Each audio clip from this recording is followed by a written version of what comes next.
How is everyone doing? Welcome back to another episode of The Banker Next Door. I am your host, Dr. Joe Berquist. Today, I wanted to talk about the meltdown in Japan, and there's a lot to get into with this episode. So I want to take us through quite a few things here, but I wanted to wait a couple of days. I mean, obviously, this meltdown started on Sunday night, kind of Japan's time because they're a number of hours ahead of the U.S. market. So the Japanese market opened on Sunday night, began to basically go into a complete meltdown, and then it kind of rolled from there and went into Monday morning, which leaked into the global markets. Obviously, the European markets, the U.S. market, we all kind of took it on the chin. Now, today being Thursday, the markets kind of bounced back again. So they've kind of at least in the U.S., they've kind of, taken back everything that they kind of lost on that first big sell-off on Monday. But I think there's a number of things to understand here. So first of all, let's get into what caused this. So I'm going to bring up a number of different things here. So first this is going back to July 31st. So basically about a week ago, the Bank of Japan raised rates, basically driving up the yen, which is their main currency. So what happened? So the Bank of Japan raised its benchmark interest rate and cited concerns about the historically weak yen, leading to a jump in the Japanese currency. At least it did that first day. The decision was the latest sign of a rethink among central banks about the effects of higher interest rates on economic growth. The governor of Japan embraced a view spreading among Japanese officials that a rate increase, normally seen as constricting the economy, could instead help growth by pushing up the yen and reassuring consumers who have had to pay more for imported goods. Now, a couple of things here. I think the idea in concept was correct. What they didn't account for is this thing we're going to talk about in a second, and that is the yen carry trade. They didn't look closely enough at what banks and hedge funds were doing in their economy and how they were structuring and setting up trades. Same thing, a very similar thing happened here in the U.S. market in 2019, basically with hedge funds trading in the U.S. Treasury markets. And I'm going to get into that in just a second. But I think the important thing to understand here is that this is caused in part because of the decisions by the U.S. Federal Reserve. Like, in other words, we have this explosion in inflation. So the Fed, our Federal Reserve increases interest rates to try to combat that inflation and try to bring it down. Now, what people have to understand is that our biggest export, people might think of our exports in terms of like a product or a good, when the reality is our biggest export is US dollars, and thus the inflation that goes with those US dollars. The inflation is what has driven up the imported goods and is killing consumers there in Japan. Now, you might look at the standard inflation numbers for Japan and you might say, oh, well, the inflation over there is only at 2.8% or something like that. Just like here, you might look at the CPI or you might look at the PPI or PCE and you might say, oh, well, it's only hovering around 3% or 4%. Like that's not really terrible or whatever. Yes, until you get into the numbers, until you see that the food prices are up, 20-30%, and gasoline is up 30% over the last, 3 or 4 years, cumulatively. And it's just same thing in Japan, so they're sitting there going, okay, we got to raise the interest rates to try to hopefully raise the value of the yen. If we come down here and we look at this chart, you can see here the value of the yen to $1, and you can see here it's up to as of July 31st, it was $153 in yen to buy an American dollar. That's a huge disparity there, huge. And it said, in Wednesday's move, the Bank of Japan raised its benchmark interest rate to 0.25%, further unwinding the monetary stimulus policy it had pursued for most of the past quarter century. The benchmark rate was previously set in a range between 0 and 0.1%. The bank said it would gradually reduce the amount of its government bond purchases, i.e., government bond purchases, the U.S., and if you go back to I did episode number 163 was Japan's Norinchukin Bank, which is the fifth largest bank in Japan, which basically said that they were going to dump 63 billion in U.S. bonds and basically we're going to slow down. And so this whole situation has been building for a while. I'm going to put a link below to that episode on that on the Japanese bank, because I think if you watch that first and then watch this, you'll get a little bit better understanding of some of this. So, but Japan had actually had negative interest rate policies for a long time, and then they finally started to switch that up and get back into positive territory as global interest rates were rising. But you also have to think about all of the other central banks around the world have been reducing their rates, and yet Japan has been the US has been, we've been pat now for for a little while. We haven't moved rates up. The Fed hasn't made any rate moves in over a year. So we've just been kind of holding steady, but a lot of the other central banks around the world have actually been cutting interest rates. They've been reducing rates. The Bank of Japan is the only one that's been increasing rates. And a big part of that was because their rates were actually negative, and they actually got back to like a positive territory. But like I said, the inflation here is what was it, so basically the Bank of Japan was like, all right, we're going to stop buying US treasuries. We're gonna basically try to increase our interest rates to try to try to lift up the yen. Now, what happened was, I want to show this to you here. So this is from X, the Kobezy letter. This is a fantastic account, TKL. If anybody has not following these guys on X, I highly recommend it. They really put out some absolutely fantastic stuff. But basically here it says, how large is the yen carry trade? Well, on Monday, the global markets experienced significant loss due to the growing fears that the yen carry trade is unwinding. According to Deutsche Bank, the yen carry trade amounts to a whopping $20 trillion, or wait for it, 505% of Japanese GDP based on Japan's government balance sheet and liabilities mix. Other estimates that use Japan Bank's foreign lending data from the Bank of International Settlements show that it is 1 trillion. Another proxy is Japan Investors' net international investments, which size has grown to 3.4 trillion in the first quarter of 2024, or by 35% since 2020. So, but whatever way you look at it, the yen carry trade is massive, and you can see from this chart here, 487 trillion yen. It's just like, that is just an insane, massive amount right there. So you had this, so the raising of interest rates caused this yen carry trade to completely unwind, and thus the market crash. And basically you had on Monday, Japan stock market had its largest one-day percentage decline since October 20th, 1987. Which was down basically 12.4%. It was the basically largest one-day decline in their entire history of their stock market, which is pretty crazy. So then the banks of Japan, they come out. So Japan's central bank said that it won't be increasing interest rates amid unstable markets, sending global stocks higher on Wednesday.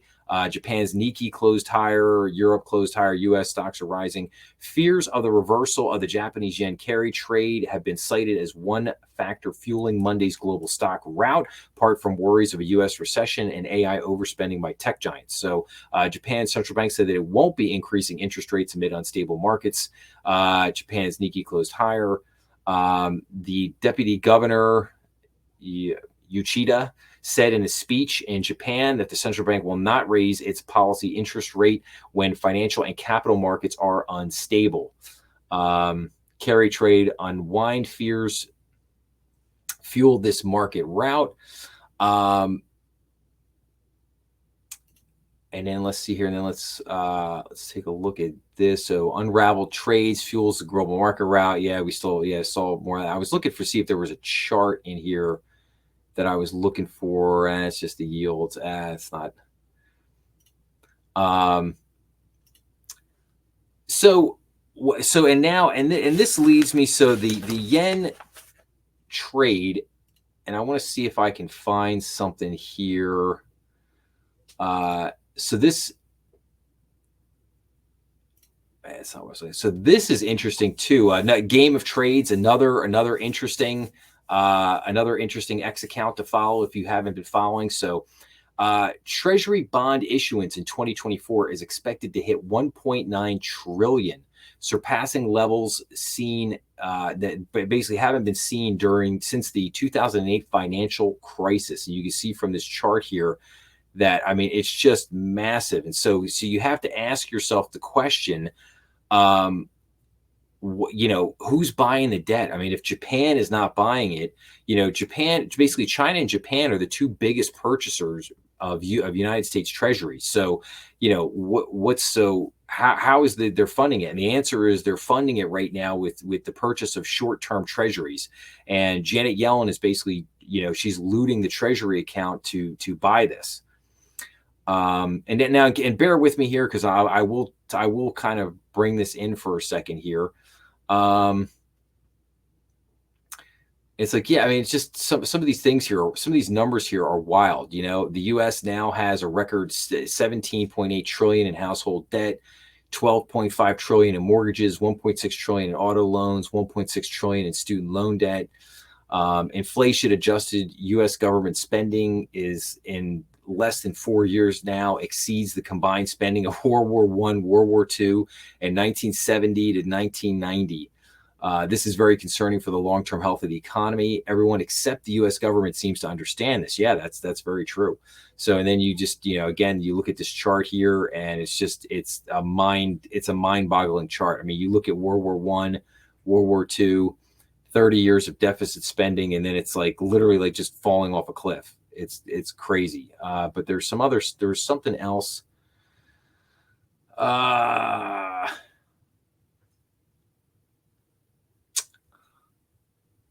Yeah. So, and then here's a good one here. So central banks have conducted 35 rate cuts over the last 3 months, exceeding the first quarter 2024 levels. Global central banks have been cutting interest rates at their fastest pace since the 2020 pandemic. Over the last 25 years, the most cuts were seen in May of 2020 when, May of 2020.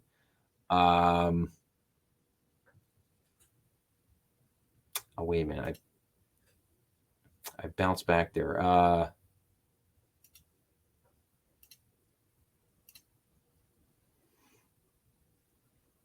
Why did it do that? It bounced off of the thing there. I've lost my spot here. Sorry, guys. I lost my spot here. All right. Okay. So, but yeah, you can just see here that basically so the point being is that there's a lot of rate cuts. There's a lot of rate cuts rolling in right now. And that's what I was trying to point out to everybody.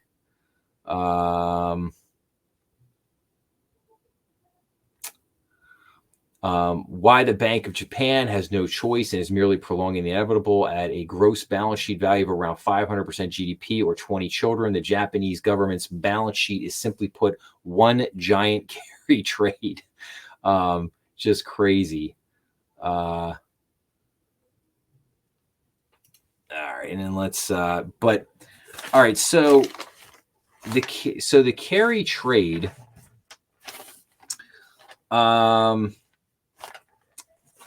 Here's what I want to go over for a second because I want to tie this into something. So I did a whole series here on the Lords of Easy Money, and everybody can go check that out. And I would highly recommend you do because you need to read that book to understand basically everything that's going on right now. But I wanted to share something with everybody.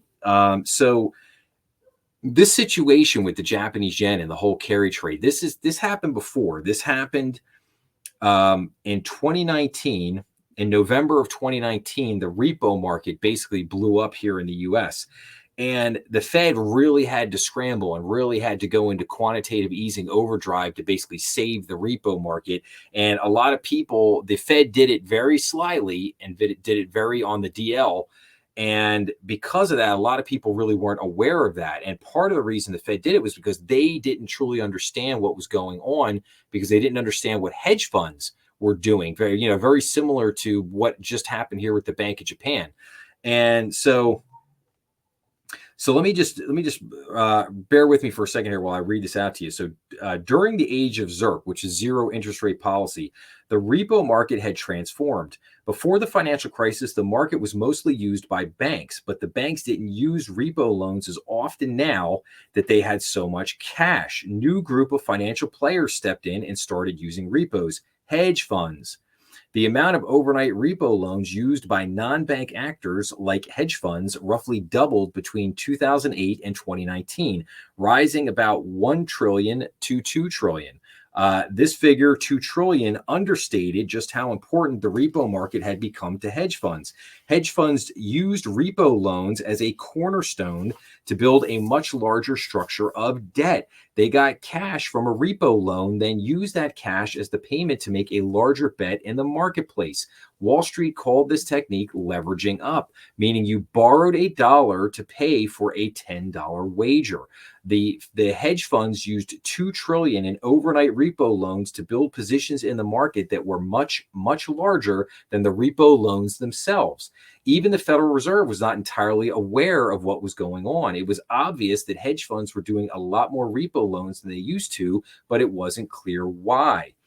The hedge funds had been piling into a very particular trade called a basis risk trade.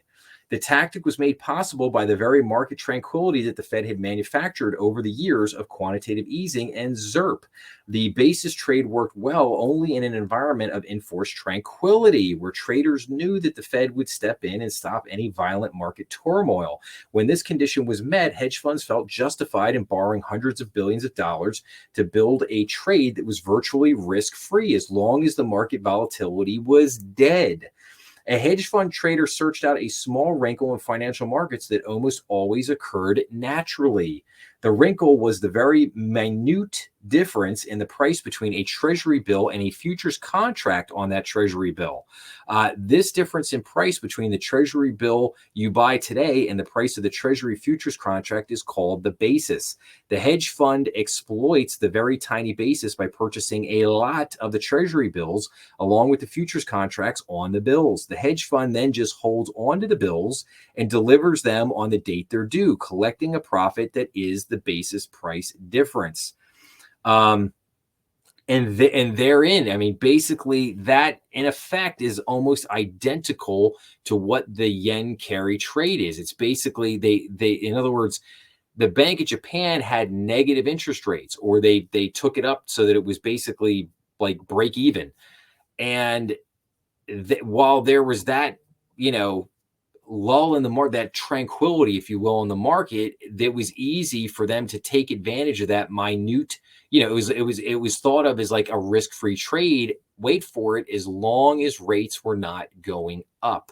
The minute that rates started to go up, or the minute that things in the market began to change, the whole premise of this risk-free trade completely imploded and completely blew up. And that's exactly what happened in 2019, because the Fed basically did an about face on the entire. They tried to stop quantitative easing. They tried to reverse the ZIRP. They tried to increase the interest rates. They tried to reduce the balance sheet. And once they started making all those adjustments, this risk-free trade that what they call it, the basis risk trade that all the hedge funds were rolling, but completely blew up in their face.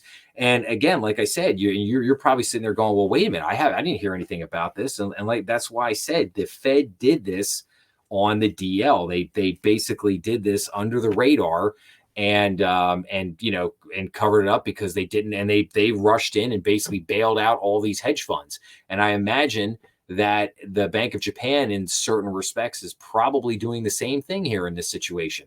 And what this means for us long term is not good. I mean, basically, this is not over in any way, shape, or form. This is definitely not over for Japan. This is just another step in them trying to figure this whole thing out. But this is definitely not going to help them to strengthen the yen. This isn't going to help them to basically help the consumers in their export prices. And their stock market has just taken an absolute bloodbath here.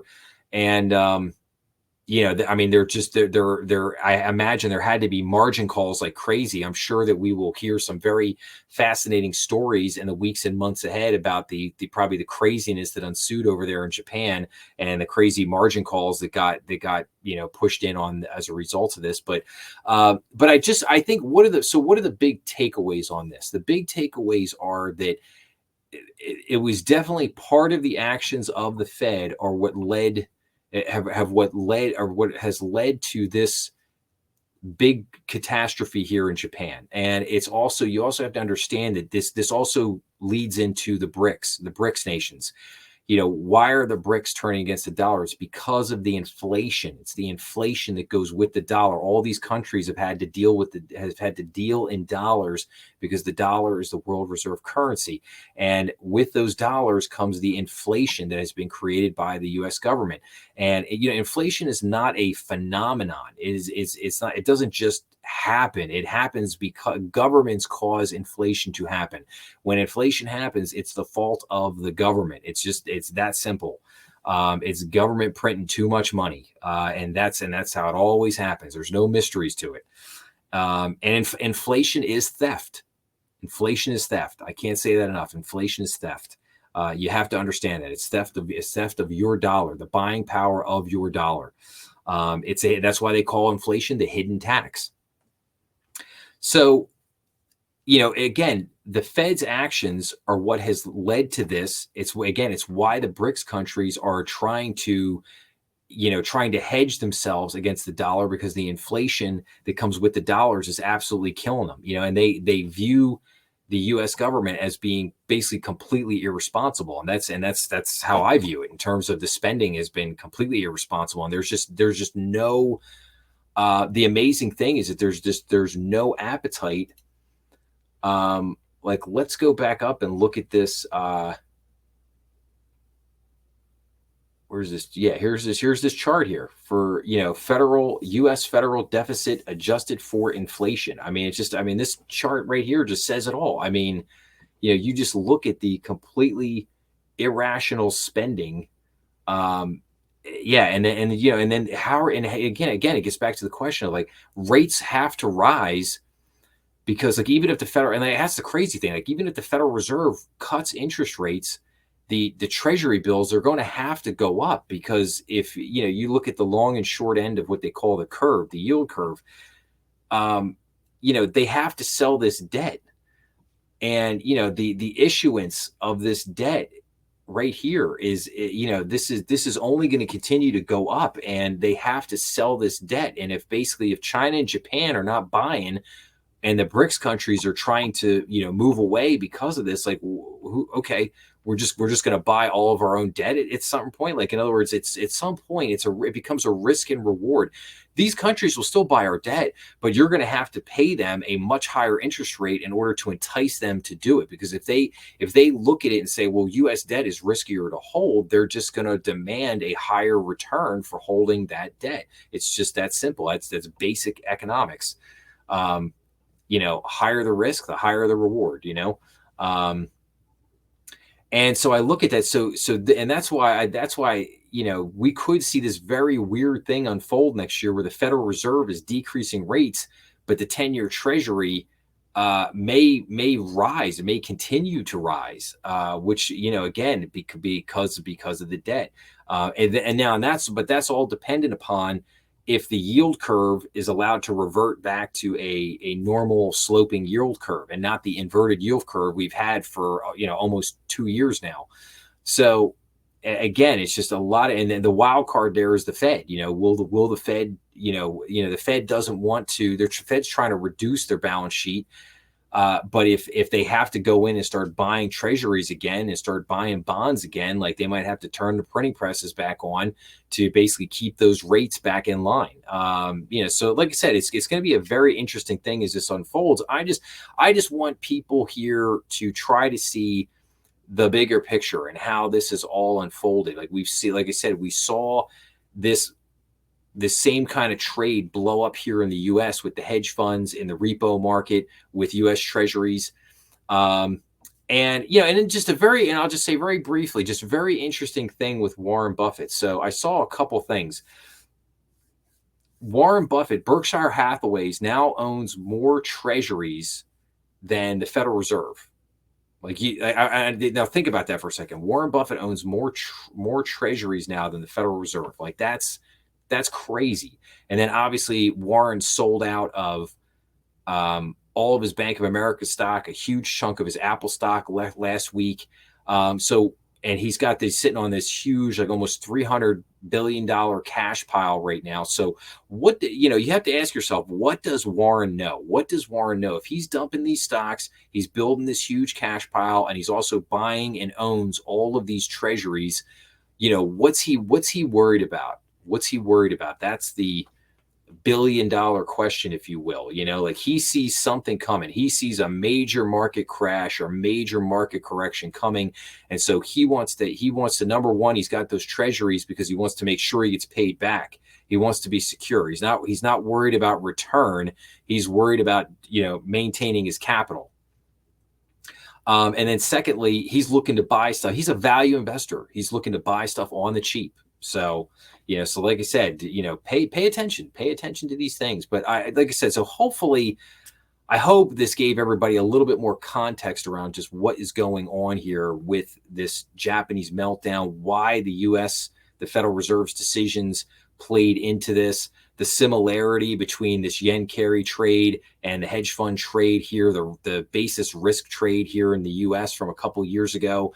A lot of similarities there. A lot of interesting things happen. So, but yeah. So with that, I will wrap up. So if you like this episode, please make sure to like, share, and subscribe, as that always helps the channel. Remember, we are on YouTube, Rumble, and all major podcast platforms. Please make sure to leave your comments down below, and I will see everybody again real soon. Hey, this weekend marks the 1-year anniversary of the kind of podcast of the channel here on YouTube. So I'm celebrating that with a couple of live streams. I'm going to be doing a live stream on Podbean at 1:00 Eastern Standard Time on the Podbean app, if you guys, for the podcast audience. And I'm going to be doing a live stream, my first ever live stream on YouTube at 3 p.m. Eastern Standard Time. And I will schedule those. I'll put them up on the channel. So I hope that everybody will come in and check those out. And like I said, hopefully it'll be good. So, but all right, anyway, I'll see everybody again soon. Check out some of the other content on the channel.